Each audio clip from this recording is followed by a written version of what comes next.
Hello everyone and welcome back to Let's Talk Trackmania. I know what episode number it is today because everyone told me just before we went live.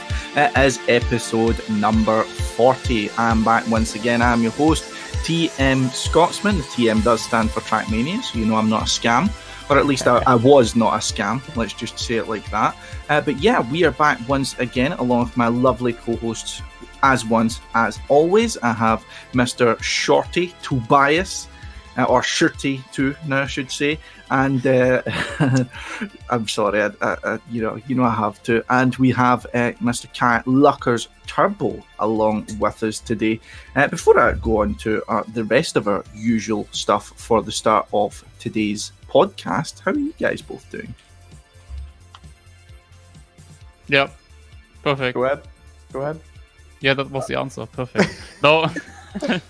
I had my sister over the weekend, so yeah, it was actually a nice weekend.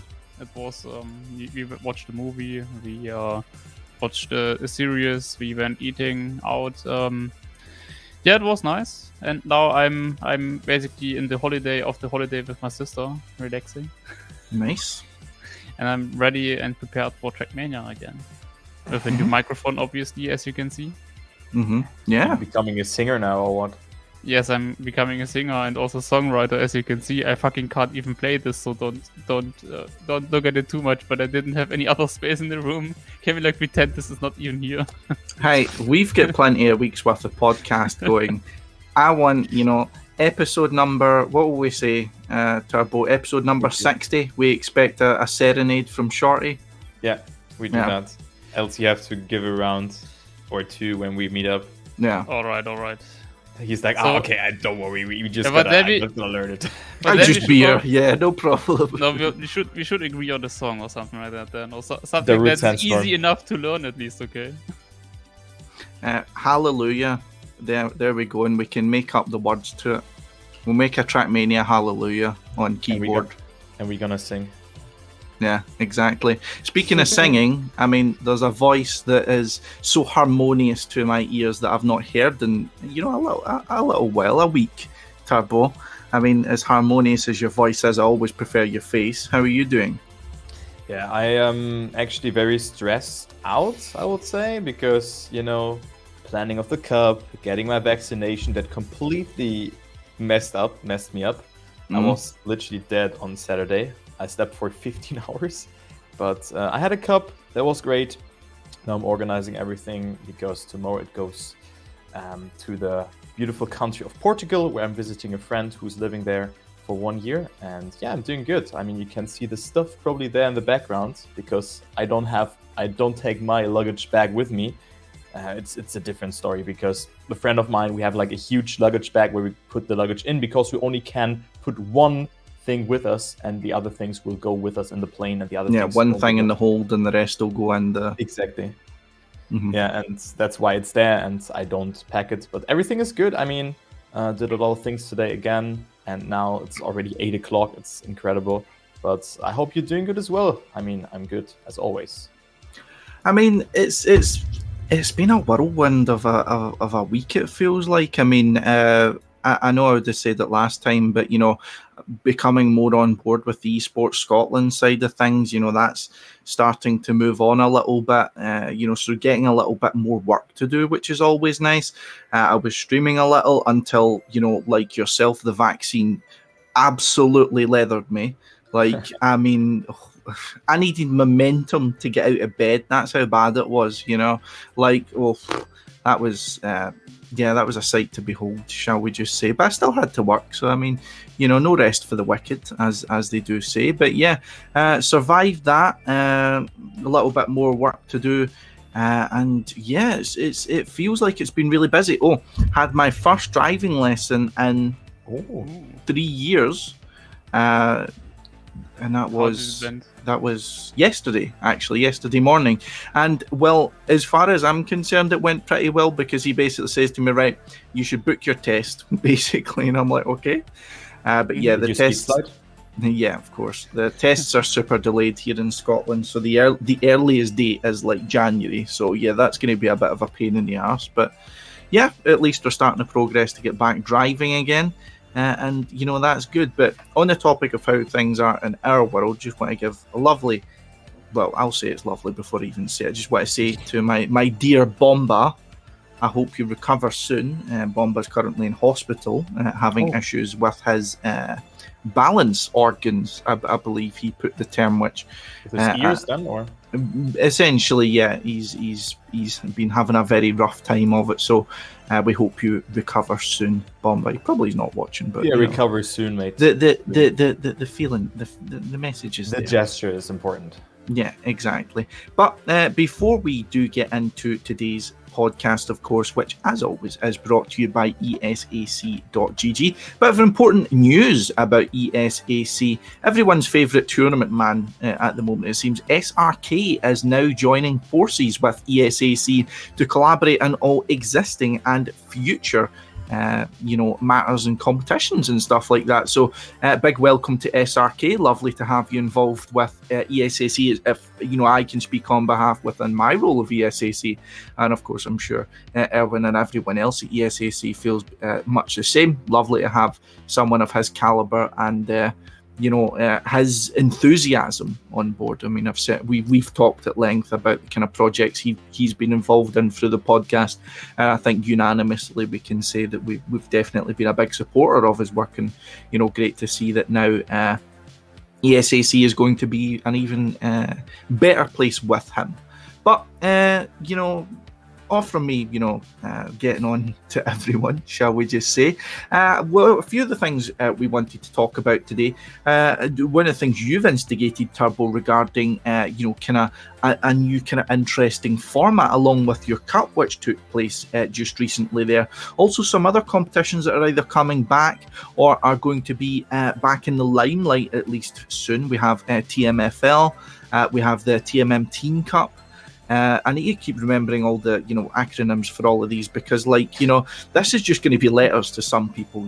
So Trackmania Masters Team Cup, a Tech Team Cup, and also the Trackmania Formula League. That's the two at least I know. Any deeper we go into that, and Shorty and Turbo are going to have to help me out. But Trackmania Formula League, which is going to be coming back relatively soon, which is essentially a solo/team mode. I believe teams up to 3 will be competing in essentially a custom plug-in, custom mode, which will emulate a Formula 1 weekend all within one event, essentially. Very interesting, and if you haven't watched the previous seasons, I would definitely recommend it, casted by none other than someone over there or there. But I thought none other than we could start off with the beautiful man joining us in the podcast has been having a cup of his own, and also has been leading a little bit of a way in, as I said, a little bit of a change up in what we'd normally see, like a cup mode, round mode and such, and it's now coming a little bit to fruition. So I mean, take the lead by all means and let us know what you've been up to.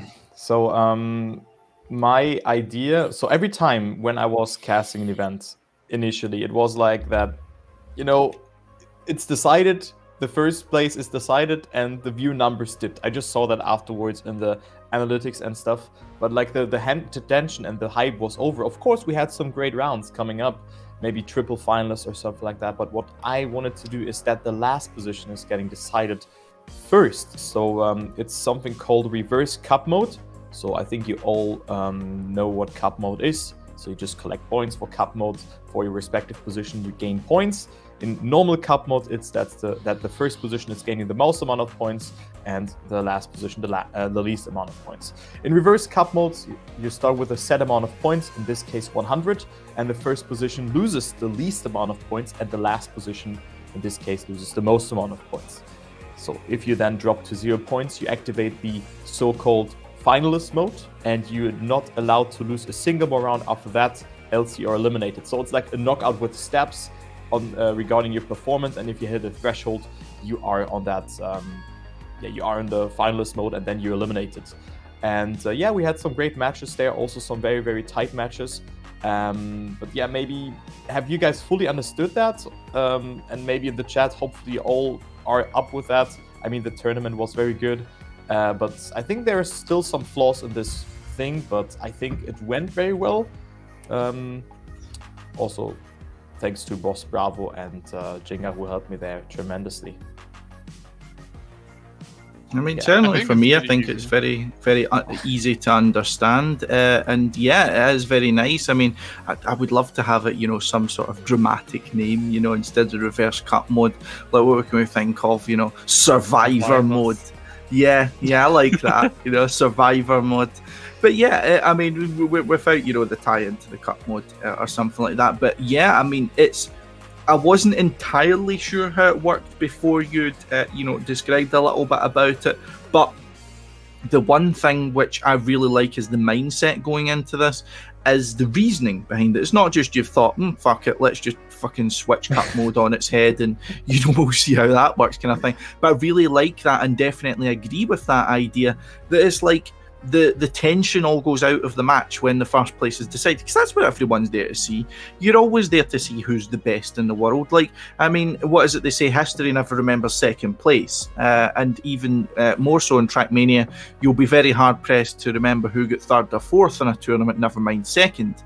So yeah, I mean, definitely, I think the mindset behind it's fantastic, and I really like the idea, and I really, really, really want to see if it does work out to people's satisfaction, that it gets adopted, because I don't want to be, people just stay with normal cut mode just because, like the reason why we always play matches on Sundays, just because we've always done it, Yeah, true. Yeah, I mean, me and Turbo, we already talked about the cup mode when he had the idea, and I can only say the same thing again. I'm really, I'm sad that I didn't get to watch it myself. I didn't intend to play from the beginning. I wanted to watch it, but because then my sister came over the weekend spontaneously, I couldn't watch it at all. Because the only thing, like the only downside of this mode basically is that you have less players at the end. Like, you definitely want to decide the first place at the end. That's the good thing of it. But the downside is that then you might end up with having less close or less interesting rounds in the end, and that was something I really wanted to see for myself and how that would play out. And I don't really know how it did play out now, but everything else, like every other aspect of this game mode, is basically the same thing as before but better. So that's like the only downside. I wanted to see how it would play out, but I didn't. I mean, So how did it actually? Huh? How did it turn out? Actually? Yeah, especially like the last rounds. Like, how many people, like how many close finals did you actually end up having with that mode?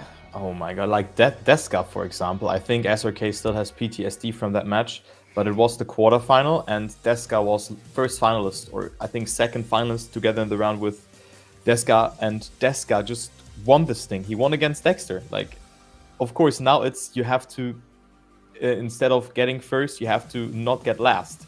And that is something, if someone makes a mistake, then it's like, okay, this guy still survives. It's a cool thing, but we tweaked the mode a bit.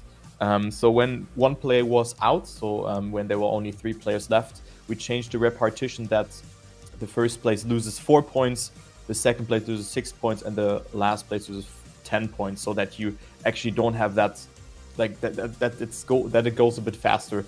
But of course, then there are things like, okay, is that a bit unfair? Is a first place even worth that much, and stuff like that? It was really a hard one, and definitely something where you have to tweak a lot of things, as SRK has said there. We also have some great ideas, but I think the first place should be rewarded, and that was not what the case was.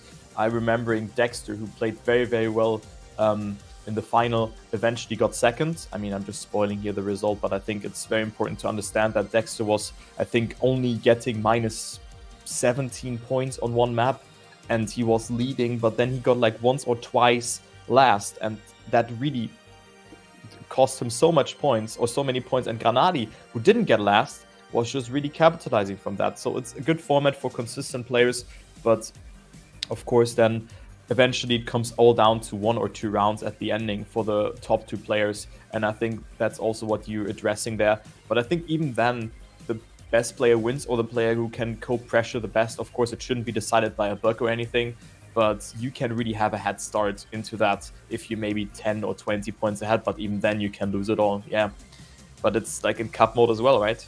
Yeah, I mean, obviously, the idea is to keep that part of the game, because that's really what Cupmode is really amazing at. Obviously, you want to have those kind of situations where everyone can always still make the comeback in one way or another.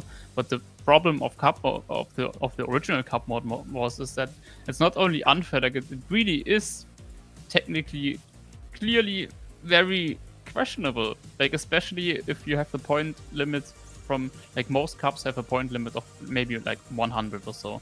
So you're basically, with that kind of point system, you're unable to ever get leads big enough to actually make a difference in the finalist mode of the normal cup mode. So you always have the issue that you play for like half an hour maybe, and what you did in that half an hour is more or less completely irrelevant. Like, unless unless you get fourth every single time, it doesn't matter at all what you do. Like, sometimes you get second, sometimes you get third, and at the end you just need like maybe one win more to be a finalist yourself. So it's not really fair. And I think, even though of course it's not it's gonna be similar with your kind of mode, I think it's way better at handling that, because it's about surviving, and I think that works better in this format. Especially with the point system, I think you can tweak that way better to make it way fairer. But like, why did no one think about that beforehand? I mean, I don't even know how I was coming up with that idea, but I think I was talking to Lars and Ozone about that, and then I met Lars again, and he was like, the more I think about that, the better I like this one. And I was like, yeah, but why did no one thought about that before? And also, now that we have this new game mode, we have new ideas. For example, Bits had the idea, win 5 rounds and gain a finalist life. Could be an idea. You know? Yeah, it could definitely be an idea. Would be entertaining as well. I mean, see, very cool. Here's some thoughts I've kind of had on the cup mode versus cup mode kind of thing. It's always kind of been standardized to 100 to 120, depending on how long the match was going to be, or the prestige associated with the match, 120 normally being the final. And it was always with the same points repetition, 10, 6, 4 and 3, I believe it was normally. Yep. I think TMPL experimented with it being like 10, 7, 5 and 3 back in the day. Some people have experimented, but see, something which I really don't understand, you kind of really limit yourself to an amount of points which you can adjust by being it from 0 to 10, because it fits the aesthetic, 100 points, 120 points. But I mean, like, here's the thing, right? You could use a completely wild points limit and have an adjusting set of numbers that scale with that will allow you a lot more adjustment within that to, I don't know, say it was fucking 500 point limit and it was 50 for first place or something like that. Then instead of it just being, 7 or 6 that you've got to adjust with, because that's your only grounds there, you could have you've got a lot more numbers in there to kind of customize if you want to promote more of a gap, or if you want to have matches be a little bit closer, you can condense it a little. We've got a lot more numbers to play with. Now, the one main thing I did think about that is it's super messy. Some guys get fucking 29 points, the others get, I don't know, 41 or something like that, and it's a pain in the ass to keep track of. But for some reason, I always have see as soon as I kind of mentioned the survival mode, something I've really it's just been so much in my head since I said that, is like imagining for your survive. I'm calling it survival mode. Yeah, I don't care what you're calling it. So for this mode, right, having a health bar that you start with, right, and it's a full health bar. And when you don't lose points, you lose your health bar, right? And then when you get to your 0, you've got a red bar. And correct me on this: is it if you need to win once you're at 0, or you just need to not get last to avoid at last? Right. Okay. I mean, if you win and then it would be a bit. Right. Okay. So it doesn't really work that way. No. I just mean that. So if you're in the danger zone, you've lost all of your points, so to speak. The finalist mode for this, so you need to then win in the same way to survive, so to speak. That's my understanding. But regardless, you have that in like a wee red bar with a heart or something like that. He's on his last life. But that's what I imagine with this, and that's quite aesthetically pleasing to me. And you know, I'd love that for it to have a casual introduction. You know what I mean? Like say like a tournament mode that was added to fucking matchmaking or something like that. Instead of having all these messy point totals and people not really understanding what finalist mode means, you have your own graphic in the sense of a health bar, which shows you, you know, where you're standing in comparison to other people, what status you're on, and that status, what it means is quite easy to identify, instead of finalist mode is when you're in first place and you need to secure your position and you need to win another round, and you know what I mean, it's I don't know, that's just me and my own fucking competition planet, you know what I mean. I think that'd look quite nice.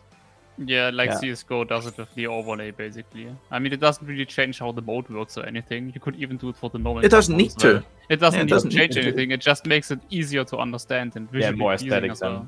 You still have the points, but also with the thing with 500 points, then you have, like, as you said, more opportunities, how much percentile of points you're going to lose. And I think that's a good thing, that you maybe can then experiment and say, okay, that is the maybe best amount of points that you should lose, and then it's maybe 27, or like I don't know, maybe a little bit over 50% from that first place, that the first place is, or the last place is gaining, something like that. But I think that's a cool idea and something that we try out. I haven't really gone to the matches, or I wasn't going through the matches and checked if actually there would have been the same winners. I still have to do that, actually.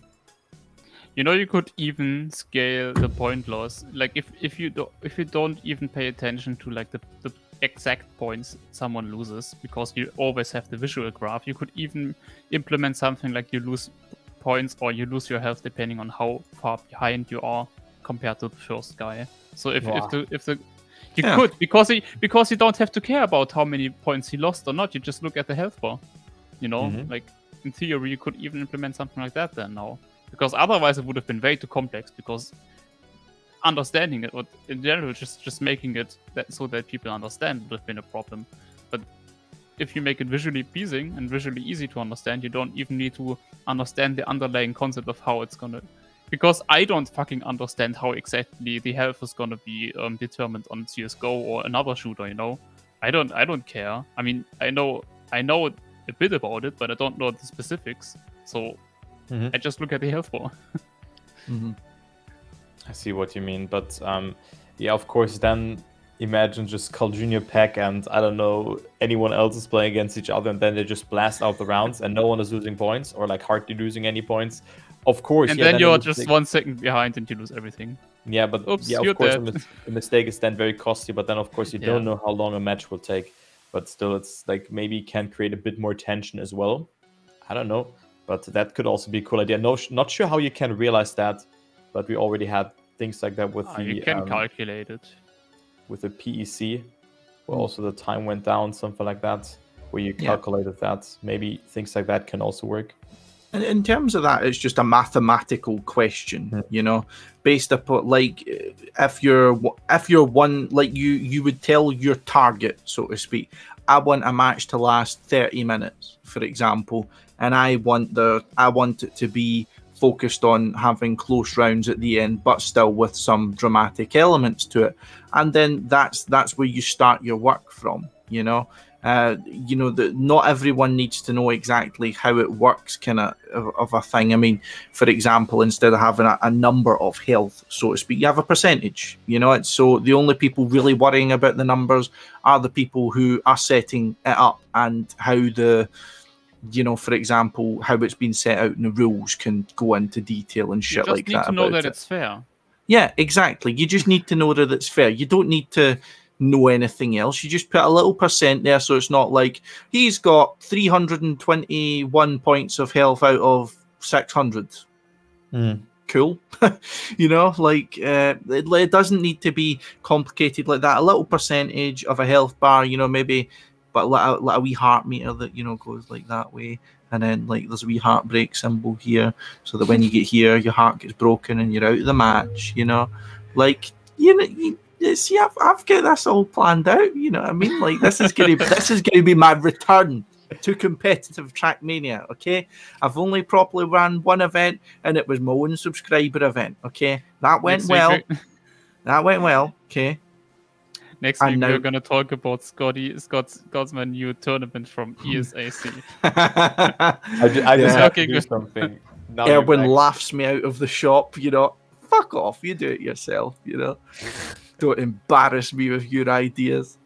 Boots me off. But yeah, like, yeah, I mean, I think it's nice to have little ideas for this, because one thing which you know, when we're talking about things like production side of things, one thing that I think Trackmania, you know, it's not like, oh, it's been missing this for ages, but little aesthetic things, you know what I mean? Like, you know how we talk about we miss the fact that there was coloured names and stuff like that, you know what I mean? Like, some little aesthetics, I think, like we're talking about the fact that to some people, the trophies don't really, like, you've got no idea how good someone is based upon their trophies, like out of the little rank thing, like which one's better if they've got a, like, you know, like what one's bronze 1, 2, and 3, you know, because it goes like 1 and then 1 in the middle and then 2 on the outside and then fucking 3 in the middle and all that kind of shit. Like, you know, it's confusing, but aesthetically I think things can be tidied up a little, you know, and maybe some new things added, maybe freshen up the tournament scene a little bit. I mean,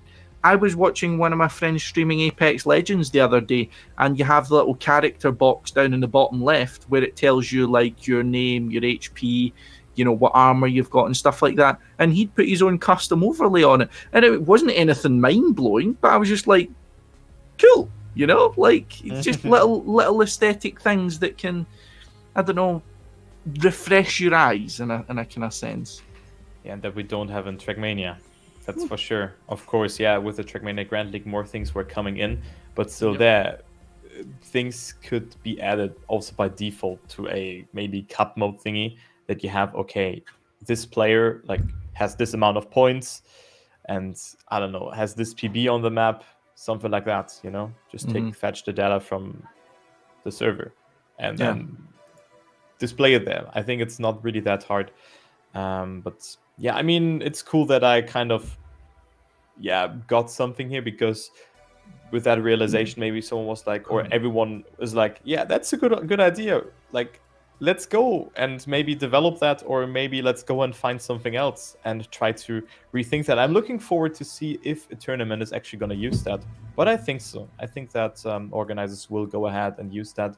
Maybe they will do some tweaks. I mean, there were some typos in there. The 0th place was taken a lot of times in this event, and also the spectators lost points, stuff like that. But you know, the format in general worked out with the points repartition and stuff. That's what you all can set up, and then maybe some other rules will come in with, if you get first 5 times, you have an extra life. That would also be very cool. Actually, would be a cool idea. Yeah, as long as it's easily accessible. You could also like make a fan boost. Like, it's not even like, nobody doesn't even get that unfair with that kind of mode, you know. Okay, fan boost. That's an ideal moment again. Yeah, why not? Like, here's a little thing though, which I think is important when we talk about like introducing new modes and things like that. This was something I always encountered when I had to run the servers for like the teams I was managing back in the day, and I suppose recently with like Team iCare and stuff like that. Is like something. I mean, it's just making sure that it's easily accessible, first of all, that people do have the chance to customize it, no problem. Because one thing I always found a nightmare was like someone manages to find some specific server settings that look really nice, like for a cup mode or for a rounds mode or something like that, and then that's all fine. But one thing I always found an issue with is like when you've loaded it up and you're like, wait, what are all the commands I have for this? You know, like different server controllers will have different things. So that's also something now that I'm thinking about implementing that more.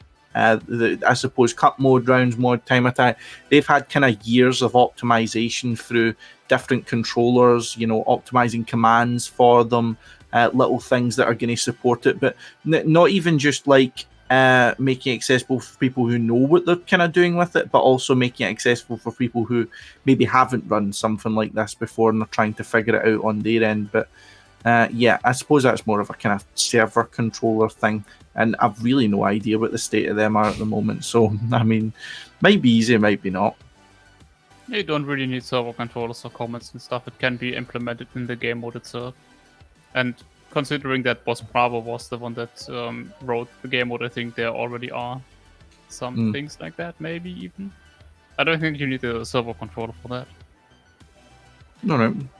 Boss Bravo was just a madman. He was. Yeah. I was texting him and asking him, "Yo, you want to help me with the game modes?" Because Ansgar was on holiday. And he was like, "Yeah, I'm busy." 2 days later, here's the game mode. Like, what the hell, man? Like, this guy is a madman. Like, also with Trackmania Formula League. And I mean, compared to a full Formula race, it's maybe easier to make that kind of game mode. But still, like, also Trackmania Formula League is also a mode where, like, it was out of the blue kind of for us. Maybe there were some things behind the scenes or that I just didn't get wind of because I was in the cocky grinds at the start of the game. But yeah, it's just great to see that he's also helping out, and also if he thinks that this is a good idea, just publishes it. And I've not heard anyone saying, "Yo, this mode is bad," or "I don't like this mode because of this." I want to see also. I mean, it would be cool if someone says that if he gives constructive feedback, you know, that would be very nice. But thus far, it's actually looking really good that this mode might be used and also finds acceptance. Yeah. Mm-hmm. I mean, it brings us perfectly on to TMFL now that you're kind of talking about that. That does return for a second season now, if I'm correct, and is going to be featuring some little kind of changes to its rulebook, changes to its kind of format in the sense of how its teams will operate. But I think in the general kind of part that we can talk about TMFL is just a kind of sense of, I mean, it wasn't necessarily unprecedented, but the popularity it's had in its first edition, both among content creators and professional players, or shall we just say very skilled players who were interested in it, but also people who were more casual players. It had a division-based system, which I really liked, which was very well filled out. You had a lot of people playing, and it was really nice. And I mean, we spoke a little bit about TMFL before, but how are you guys feeling for this edition that's coming up? Even more hyped than the previous one. I mean, I was watching it season 1, season 2. I was casting, was a blast. We had like insane moments there, and now season 3. I can't wait because it all went great. Also, all the inventions. And is it season 3? It's season 3, right? It's season 3, yes. Yeah, and also seeing this guy there coasting again to the finish, I want to see it again. Don't worry, I got you. I'm definitely planning on doing that. I mean, I think I lost one place in one cup because of doing that. No, it was the last place actually. I lost 2 places because of that. I think I would have been second overall if I didn't go for that strategy, but whatever, it's a fun cup and got the team rating anyway with Dexter at least. So yeah, I really like the changes they made for season 3. I mean, obviously already at season 1, the tournament was way out of its league compared to other tournaments at that stage. The second season introduced rain. The third season now, they tweaked the rain a little bit. It's still somewhat weird, but you gotta... The problem with that, I mean, I know the insights a little bit more than most, so I know that the stuff you can work with those kind of things is kind of weird. So they did manage, like, they just did the best out of what they got with the game. It's just what Nadio gives you. You can only work with that. And the team mode, the teams are now 3 players instead of 2. So now if one player out of your team misses, it's not like a complete disaster for your team. Like before, if it would have been like, it was really, really, really bad if one player out of the team didn't play one weekend or didn't finish one weekend, because that's can happen pretty easily. And I really like that they adopted this system, because that's the one that they used for the old Formula races, and it already proved itself that it was a great system back then. So I don't know who's going to be the 3rd player in our team, and I guess me and Dexter are playing together. And maybe Marius, yeah, why not? We didn't really talk about it. I didn't talk with Dexter about it. But I'm definitely also really hyped for the new season. No. Maybe, why not? But no, I gotta find... Maybe I can find someone that also wants to coast with me, because Dexter doesn't really believe in that. Yeah, Dexter's going for the full tryhard stats.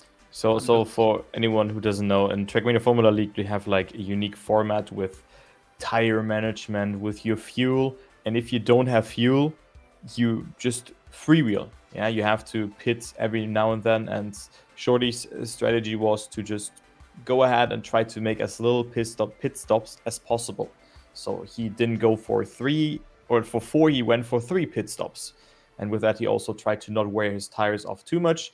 And yeah, sometimes he was short on fuel. And then he just coasted for like 20 seconds or 15 seconds into the pit or even into the finish. And on one map, he didn't do it once, he didn't do it twice, he did it 3 times. 4 times.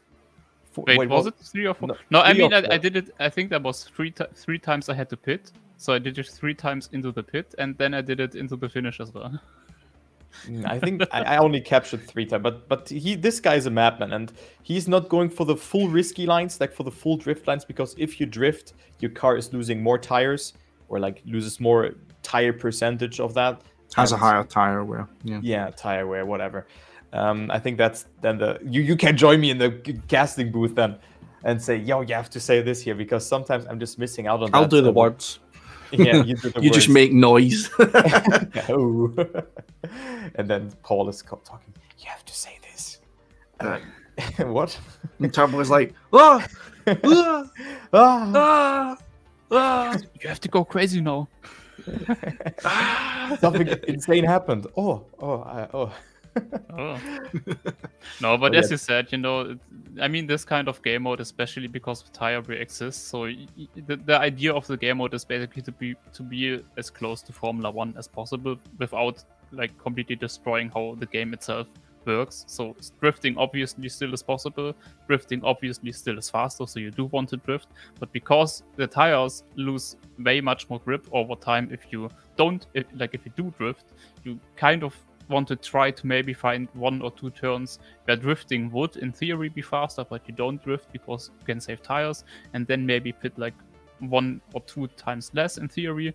But in practice so far, sadly, we saw that on most maps it wasn't really the winning strat. I think there were 1 or 2 maps where the winning strat was to actually like pit 1 time less, but overall it didn't seem that faster, but they did tweak it a little bit again. So I'm interested for the new season. Obviously, as always, I'm gonna go for that strategy.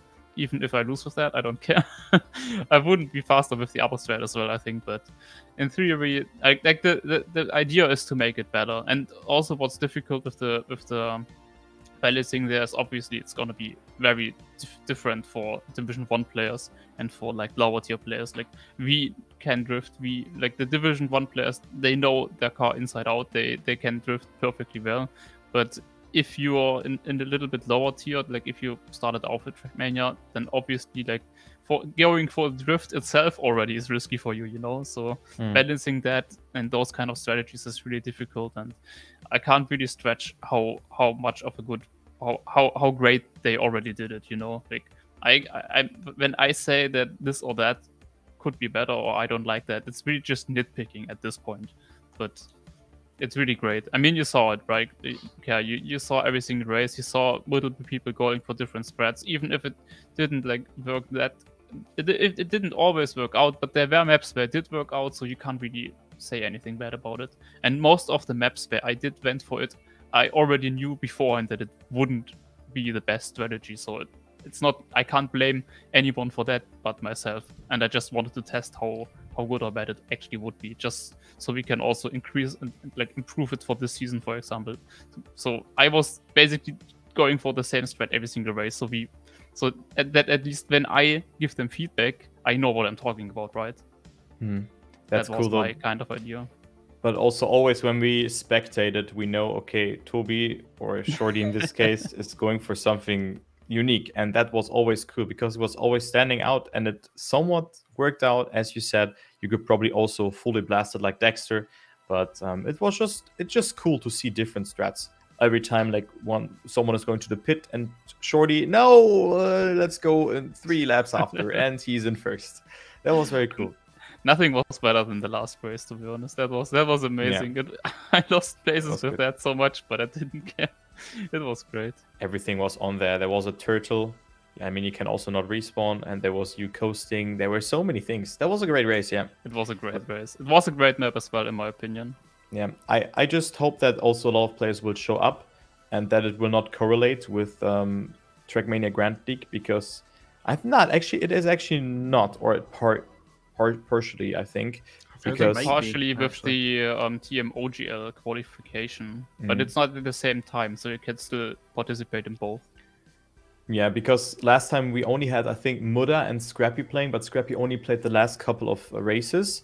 And then also, like, dropping out from a division should be, like, if a player doesn't play maybe twice or something, you should lower one division and one player goes up. That there's, like, yeah, we can actually talk about that, because they did change something about that. So now, before a race, you can basically tell them, yo, I won't be able to play this race, and then you will, like, lose less points than if you just don't show up. Ah, okay, that's cool. Yeah, so basically, like Marius, for example, I don't think he ever played in Division 1, or did he at the end? No, he unfortunately didn't. He never was able to, like, get back into Division 1, because he had, like, 3 weekends where he knew but he couldn't play, so he lost so many points that he always just was stuck in Division 2, even though he was basically winning almost every single race there, or at least, like, getting top 2 or top 3 every single time, which should be enough to promote you. It should be, yeah.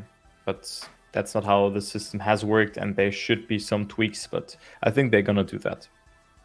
Yeah, and I think, I'm not sure about that, but at least I personally think, like, if someone doesn't play, like, 3 weekends in a row, like, you just go out of there. I think, for example, Massa, I don't know why, but, like, one day before the qualification ended, he just randomly qualified himself for Division 1, and then he never played.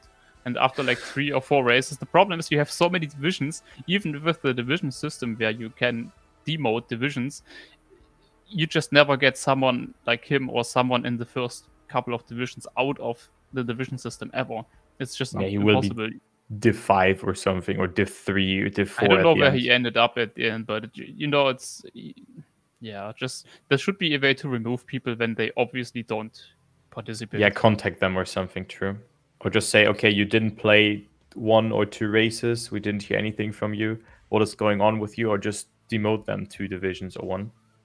Then others can play. In that kind of sense, for a competition that's now kind of evolving to become, I wouldn't necessarily say more serious, but definitely much more structured, it is the player's responsibility to notify people if they're not going to show up. I mean, this is the kind of stage where you get into, if someone doesn't show up for a certain amount of times, then as long as they notify, I don't have a problem with that. But also in the other kind of sense, if you're going to participate in less than 50% of a season, maybe you shouldn't, like, be then, like, qualifying to Division 1 and then kicking someone else down the order and things like that. I mean, that's always the way I've kind of felt about it. Now, I'm guilty of that myself, in the sense that the very first season of TMFL, I did qualify to Season 1, but I didn't manage to find myself a teammate, and I ended up missing the first one because I think I was playing a Trackmania match at the time and just never got back to it. But I made the organisers aware of it, like, just, you know, I'm just not going to be playing this edition, you know, just with the amount of conflicts that are going on and all the rest of it, because it was quite an awkward time, the first one, if I do remember. But, I mean, it's all about dealing with it the right way. If someone shows up, just qualifies to Div 1, and it's clear they're either not going to participate or they are trying but they're not able to participate, regardless of which one it is, your competition's the only one that suffers, you know? I would just be getting out and get them out of the division, to be honest, because you're gonna upset your division format, and you want to have that as consistent as possible. With the people moving up and down are the people that are winning divisions or losing divisions, rather than people who just are and are not showing up. Yeah, yep. I mean, there was also a problem. I think 50 players were in each division, and on some races there were only 20 there or something, or 25. In the lower divisions, yeah, you had that. But also in Division 1, ones.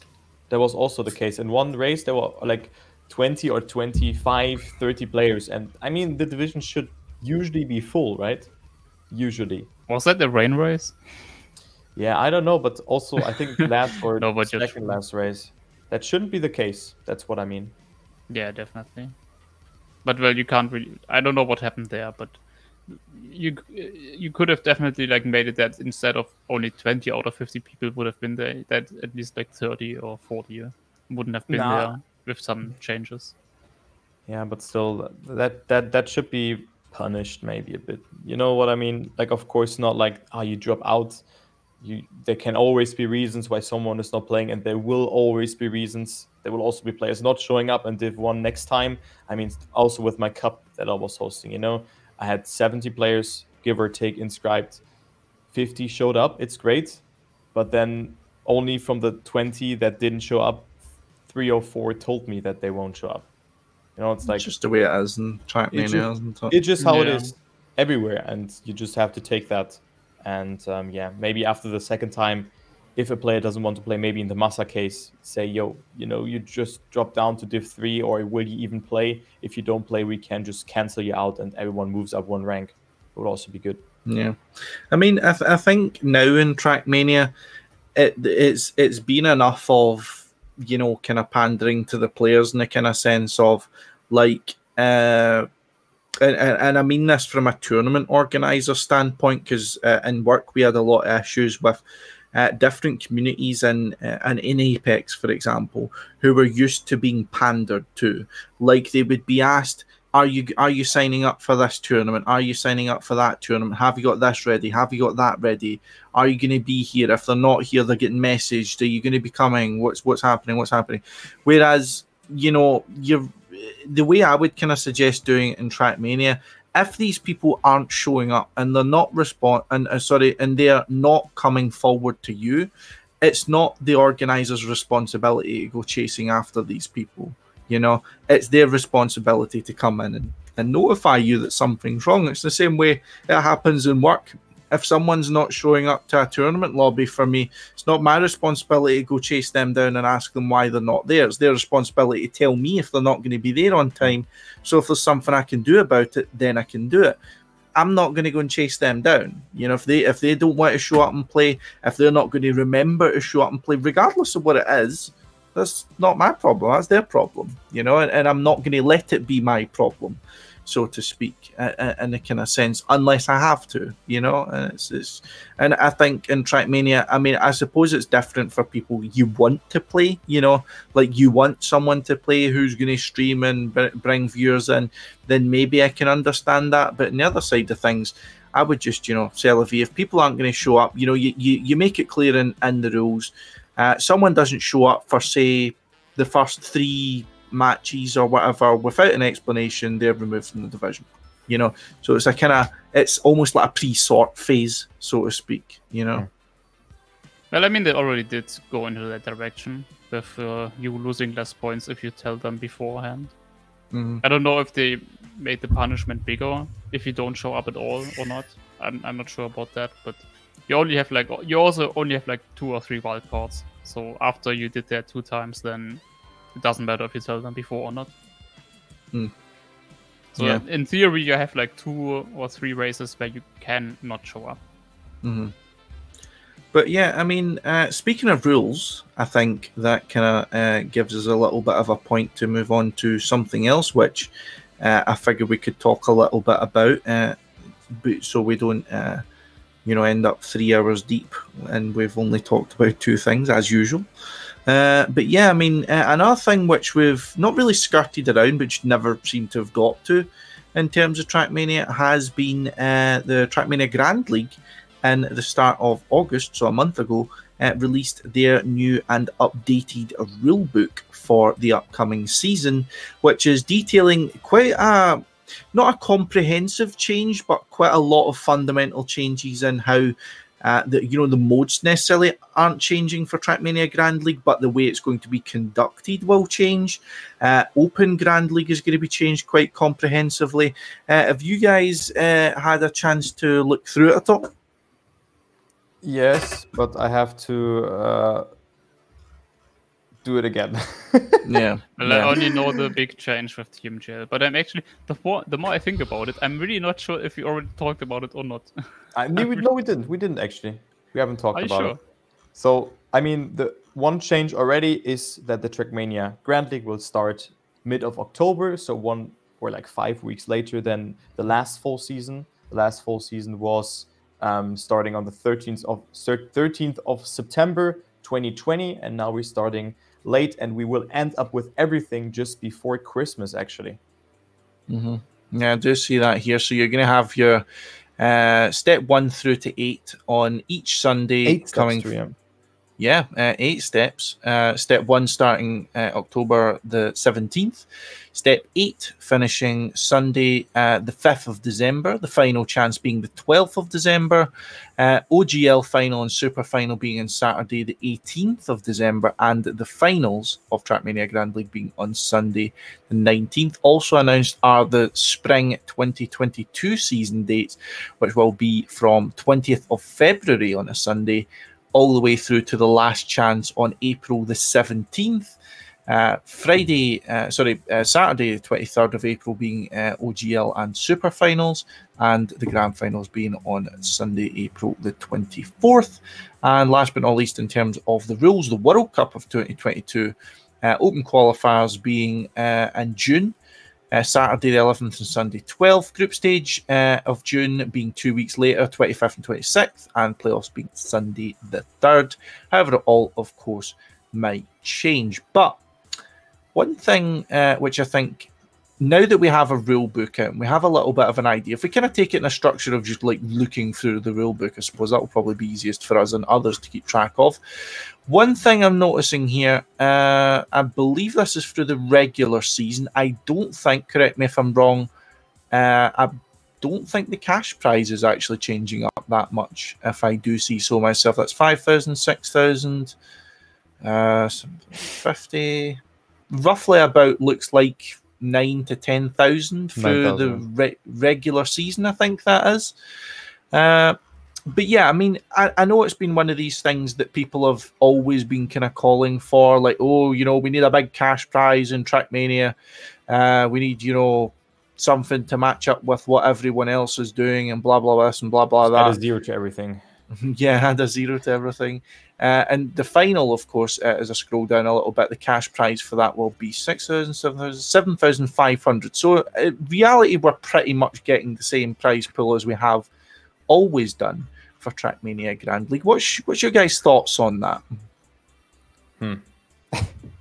Like, I mean, if someone from Counter-Strike will watch, he's like, okay, yeah, that's like a D-tier tournament for players or something. Like, of course, it's not meant in a bad way, but you know what we really need in Trackmania is like this one tournament where it's like, yeah, you know, we just have a cash prize of 30k or 40k. We of course had Twitch rivals, but that we see that this, it's not a joke. It's still a lot of money, but compared to other esport games and definitely the potential that Trackmania has, it needs sponsors or anything like that. It needs that, and I think that's why there is no prize money, because of the lack of sponsors. That's just my my understanding. Yeah, it's just a little bit unfortunate to see like the social media kind of side of things, especially with people like Virtual and Trilux, like Trackmania blowing up there, but the esports side of Trackmania is just staying the same. I mean, here's the thing, right? Over the grand scheme of things, over a year, Trackmania is going to be, well, over their cycle, shall we say, because I know they do it in cycles, they don't necessarily do it by years. You are probably going to be getting more prize money, right? However, if I'm correct, it has been around this amount or exactly this amount, the 16,000, 16,500 or 16,000. Like the 1.6 seems to like stick in my head quite a bit for what the past ones were. I don't know what it was exactly, but here's the thing, right? It has been a complaint for people, and absolutely, it's not just as simple as, you know, saying spend more money. You know, it's not just as simple as that. Like this isn't a Counter-Strike. This isn't a, you know, this isn't an esport which has a very wide base in terms of interested sponsors who have already had a history in the game. You know, it's not like a Counter-Strike where, you know, they've got the same kind of groups of people, like say they've got gambling places sponsoring them, they've got tourist destinations sponsoring them. You know, the ESL one at the moment's got Visit Malta sponsoring it, for example. It's not as simple as that. And of course, Boss Bravo right in saying that, you know, exactly, it is really hard to get sponsors in Trackmania compared to other games. But here's the thing, right? It's important in these sort of situations to be asking the right questions. And it's not just, the question you ask is not just why aren't they putting in more money? It's not like that. What the question I think is right to ask, what needs to happen for these prize pools to increase? What kind of target needs to be met? I mean, what is it that then attracts these sponsors more? Is it that we need to reach, you know, a kind of level of average viewership where we feel we can support, you know, where we can present to sponsors better? You know, do we need to, because of course the game has grown within the past year or two. The interest in the game has grown significantly. The exposure in the game has grown significantly. But I feel like the main point in this is that the esports side of things is falling behind. Now, obviously, that is for a reason. But the question is how does it then catch up, and what does it then need to catch up? And I don't necessarily feel I'm the right kind of person to answer that question. Yeah, so one thing that is always sticking into my mind, if I just watch some tournaments, you know, you have really the production value of the whole tournament, because I think Trackmania, what was the last time World Cup? How many views? Was it more than 10,000? I think so, right? No idea. Ask Eric. But I mean, like it was we had a lot of views there. Let's say it like that. It was great. It was a success. It was also a step forward. The production value was great. But you know, in other games, I'm thinking like that. 14K. Thanks, Phoebe. 14K. That's a lot. That's a lot, if you ask me. I mean, of course, 50K would be way more, but you know, having sponsors in between or like more production value, that's always what I'm referring to. Let's just take LCS. We have the breaks. They have some advertisement breaks in between. Then you have the analyze desk. Then you go to the casters. You have this. You show the players.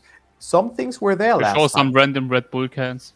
But you have to like move forward. But I think that this might happen next time. But as Boss Bravo said, it's hard to really find the sponsors. But also maybe add some advertisements in game that the things for the sponsors are visible. Like, let's say you have the waypoint mapping, for example. But, you know, just add the sponsor there. Why not? I think this could also work out. Also the billboard where the player's on.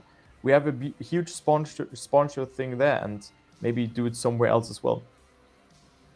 Yeah, the game definitely offers a lot of possibilities for even in-game advertisement. Obviously, in a live stream, you always have breaks and possibilities to snuck in ad revenue somewhere there. But yeah, I don't really know why exactly Nintendo doesn't want to, or maybe they do want to. I don't know, but I think they do want to. Probably, I hope so. But there aren't really any, like, so far there hasn't been a big sponsor, at least. So let's see let's see how it continues. You don't really know yet, but it's as you said, basically. You know, I definitely agree with that. It would be nice for us. Like, we don't care having that's just how these kind of events gain revenue to be able to like sustain that kind of big of a prize pool just through advertisements. So I wouldn't really know how else you would do it. So obviously, because I think that's the only way to do it, I would want Nadia to like invest more effort into that. Maybe they are doing that. Obviously, we don't know, we can't tell, but that's what I think at least. Yeah, but you only sponsor someone if you gain their trust. And I think before that, a game has to establish itself. And right now, I think Trackmania is doing that. I don't know how this is really working out, but even like searching a sponsor for myself out of the blue, even though showing that we have already had successful events in the past with the German Trackmania Cup, it's really hard to get those sponsors and even for those numbers. So you really have to like show, okay, yeah, we have this event. And maybe they want to check, okay, is this event also growing? Is it worth to really invest into that? You know, is it a risk because all parties want to profit from that? Nadeo in this case, and also the sponsor. And I think that the next season is important, that they put full effort into that what they are probably doing. And then eventually for the next season, and I think for the World Cup, there will definitely be a sponsor and more prize money in return. Well, you know, maybe something to mention, like this TMGL was the first one where the Twitch viewers were way higher than before. So obviously it's difficult, like if the exposure is there now, like it's difficult to find sponsors before that phase, like maybe now for the next season or within this period, because now they can show those kind of big numbers to, I don't know, potential advertisement companies. Like now they have those numbers, and before they were just like, maybe, yo, look at Virtual, we're gonna use him, like with him we are gonna get those numbers. It's something else than saying, yo, we got those numbers and this is our estimated even bigger numbers for the next season. Like now it's like, it's still in the early stages, like if I say it like that, you know, like TMGL is maybe not that new, like it's maybe in the fourth season already, but it's still kind of in the early phase as far as advertisement and as far as the growth of it all goes. Yeah, just take a look at League of Legends. I mean, how this growth was growing. But I think that's a good point, with that we will, or we might get those numbers, but we will get those numbers, because I think all the Trackmania content creators are really growing at the moment. The interest of Trackmania is growing, and I can feel it myself. But I mean, just look at Virtual popping off. He has like 700,000 subscribers. He was at, I think, not even 100k starting this year. The game is popping off. Scrappy pulling the numbers. Massa, Spam, all the people. You know, the game is growing, and also the content creators, and so the interest will grow. If Spam or someone else from the Trackmania Grandleague will practice on stream, you know, the interest will grow, and this is just how it goes. You know, they want to see how this is going. So we're gonna check how this goes out. I'm looking forward to that, really, and also how many numbers there will be. And then, of course, comes the question again: is it good to have 16 streams?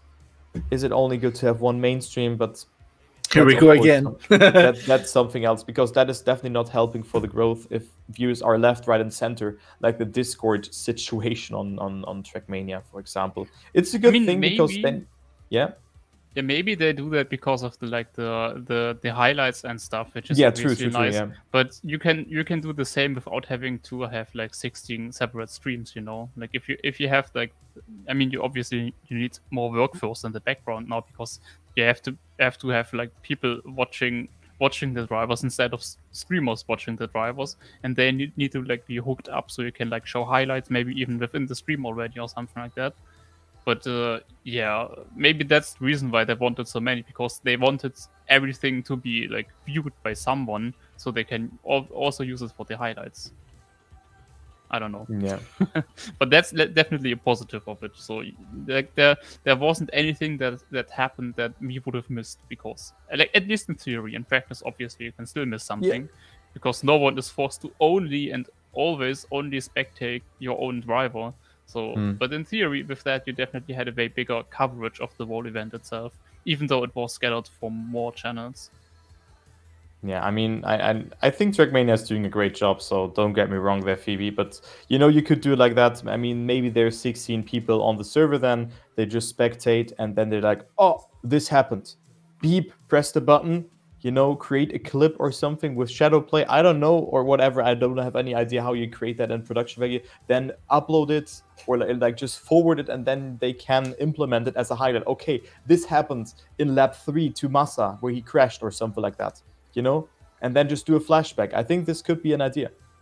But of course, there are again ideas that are coming up, and production value has to increase for the mainstream. But I think that this will definitely happen. And if you need help, hey, I'm there to help you guys.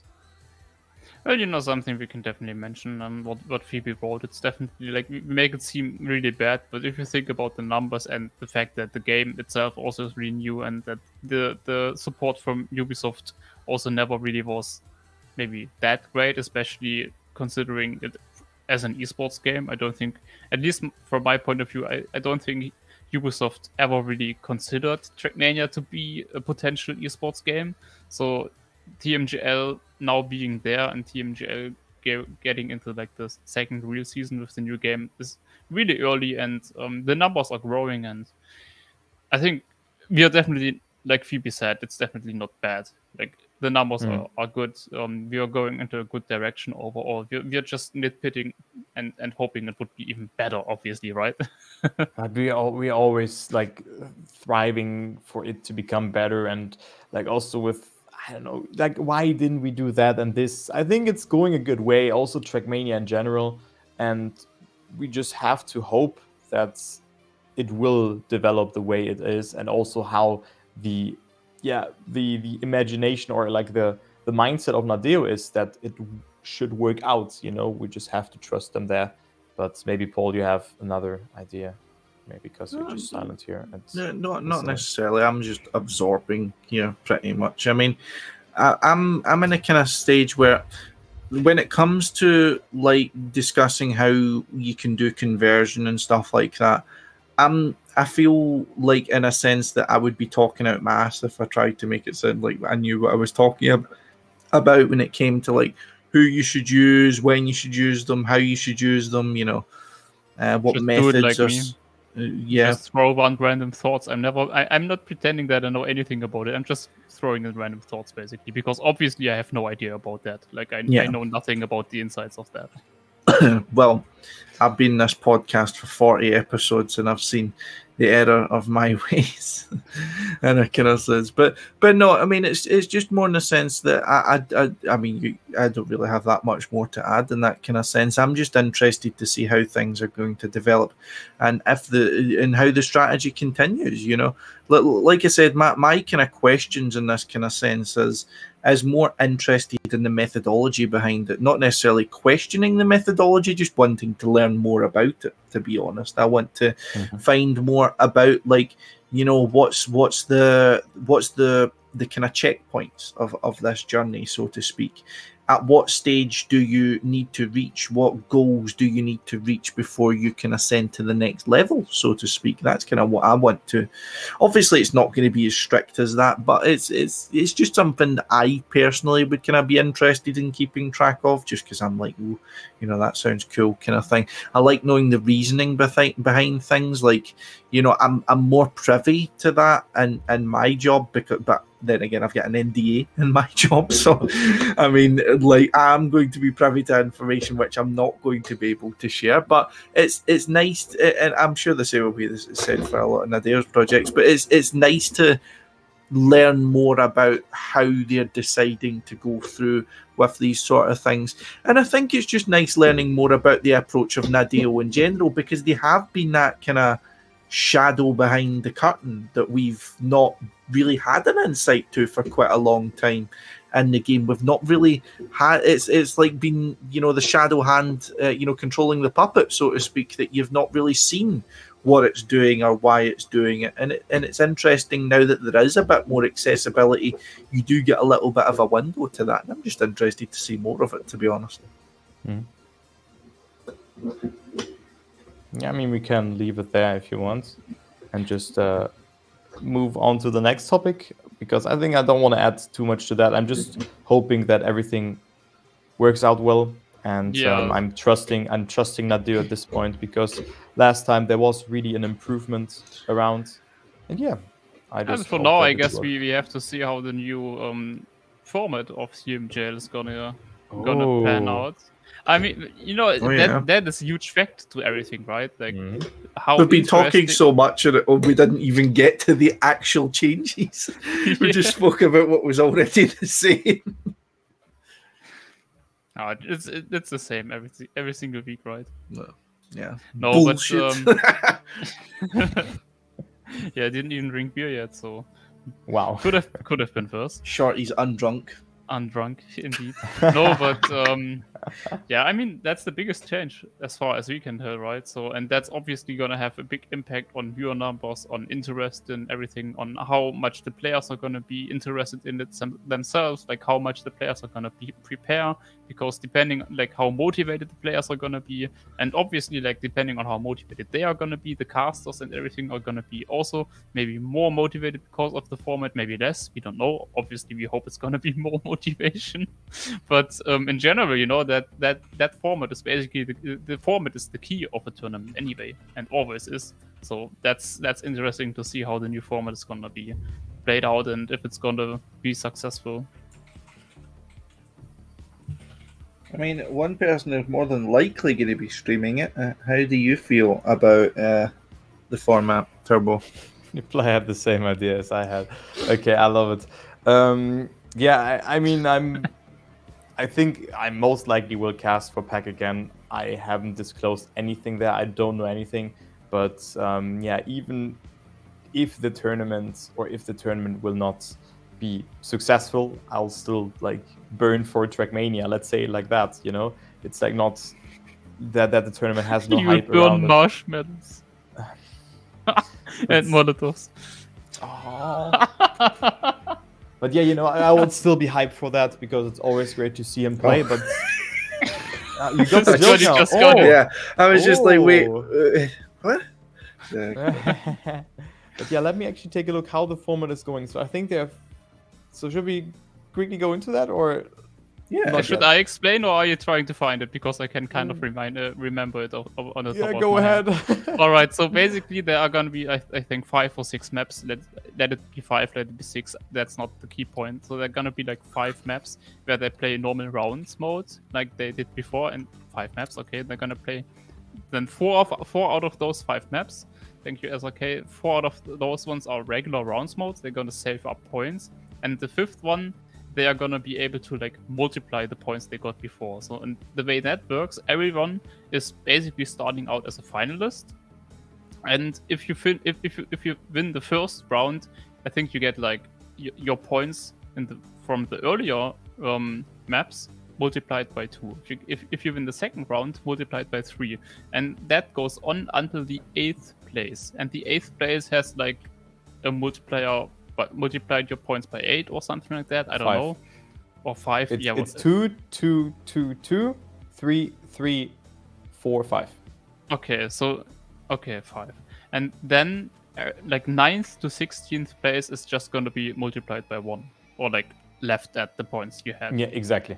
So in theory you want to get 8th, but everything before 8th is still better than getting 9th or like everything afterwards. So you basically, like, if you're good, you can try and maybe not win the first couple of rounds and try to get 7th or 8th. But if you maybe don't feel too comfortable, you might want to try and win the first couple of rounds. And yeah, if you don't, then you don't lose points anymore. But you don't get like the multiplier that you in theory want. Yeah, it reminds me of a card game that I play. It's called Skio. Maybe you guys know it. You have like 12 cards on the table. Everyone has them, and if you like reveal the last card of your deck, you like end. But if you lose, then you know, I'm just that long story short, you get double the amount of points, and you will be like last place or something this round. So here it's the same. You have to negotiate. Okay, when should I take the point? Should I start risking from round 1? Starting it all off there, or should I wait maybe to round 4, maybe to round 5 to get maybe more points? But also one change is the points per partition in that, because it's not 2016. How was it again? 2014, 12 or something like that. It was very ridiculous with first points, the first place back then, because of the way the point loss worked. It makes sense, but I don't know how it is now. Yeah, now it's 25-22, then 20-19-18 down to 8th position, so in one interval, 15, and then from 8th to 9th, it's a 10-point gap. So 15, 5, 4, 3, 3, 2, 2, 1, 1. So there's a 10-point gap between 8th and 9th. So you want to be in the top 8 again. But you don't lose points. That makes sense, yeah. You want to be in the top 8. Yeah. But am I right in saying that, like, I mean, the difference between getting 8th as your points being times by 5, and then if you get 9th, you go out, basically. Mm-hmm. Yeah. Well, that's gonna be interesting to watch. Well, at least you're still left with the points you had before instead of being at 0. You can grab your popcorn as a viewer. It's true, but it's just like, I mean, that's gonna be interesting. And it's not that like it's not entirely different than before. Obviously, you still want to get top 8, and now it just changed a little bit the way how it's gonna play out in the last map. But it's like it's without point loss. I think psychologically playing it is way better. I think it's less depressing playing and it's less depressing watching, and it's still just like it's a qualification basically. I just forgot the name. You know what I mean? You know, it's not the final. It's you do the same thing for like 6 weeks. So 8 weeks even. 8 weeks. Like the steps. It's the steps. Yeah, it's just you know those are just steps. So it's fine by me. Like I'm interested in watching that.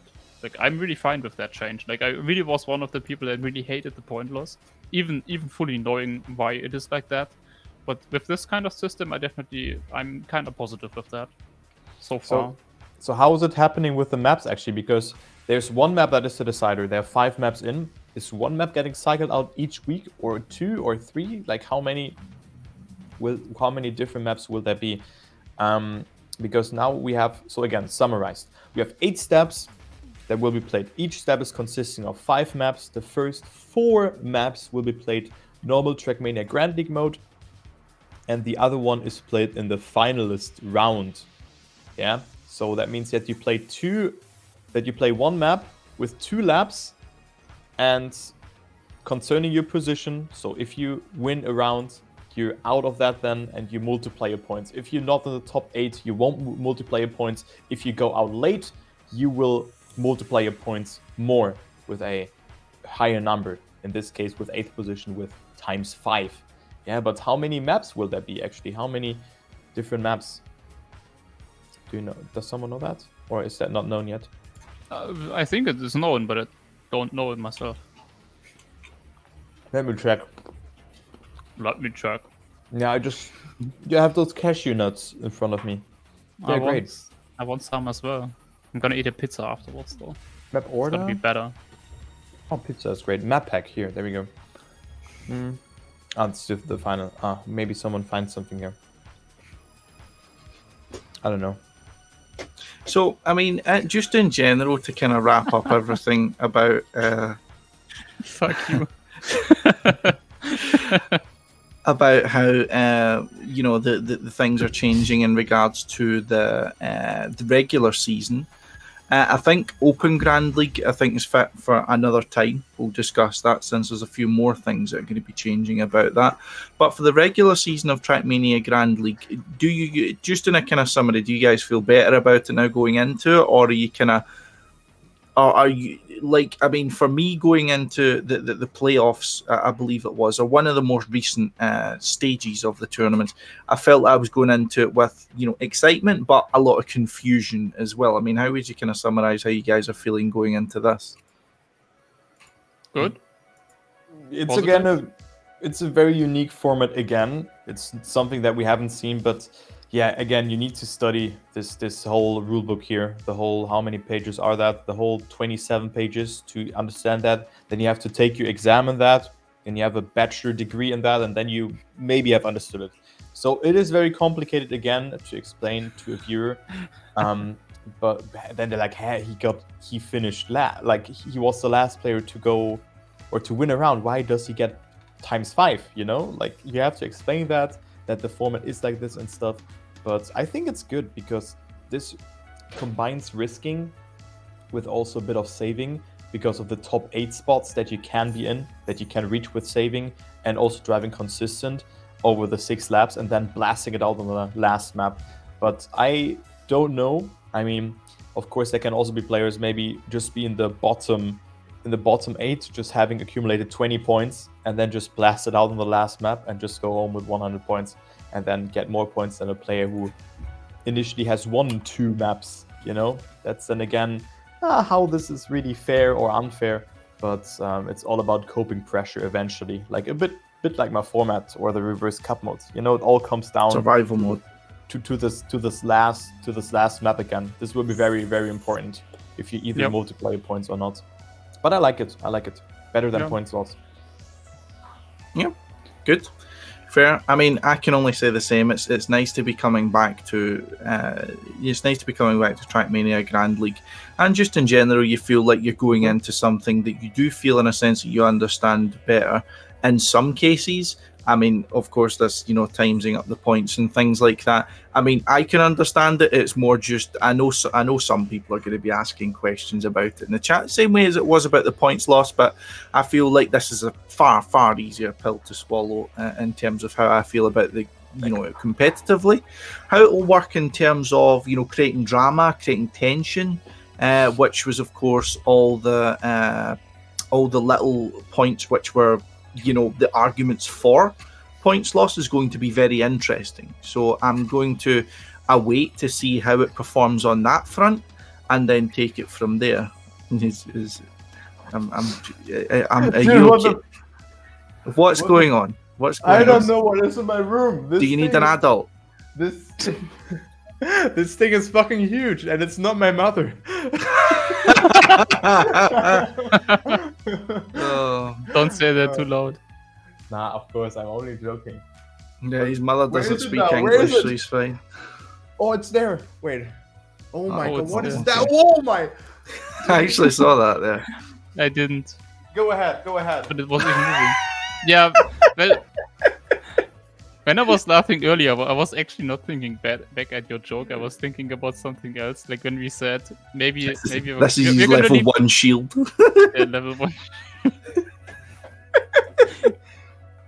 Knowledge 100, the shield. Stop laughing and continue. Yeah, we are. Don't worry, don't listen to us.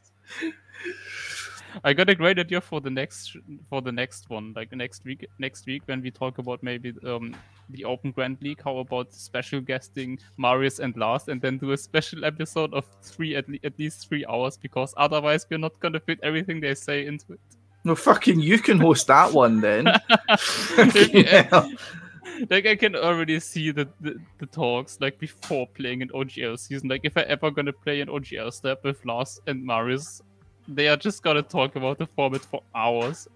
Is Marius gonna tell us his entire team history and his entire player history? Yeah, if you ask Marius what Marius thinks about the new rules of the new TM OGL season, he's gonna start with the very first OGL season. He's gonna start with the very first match he ever played.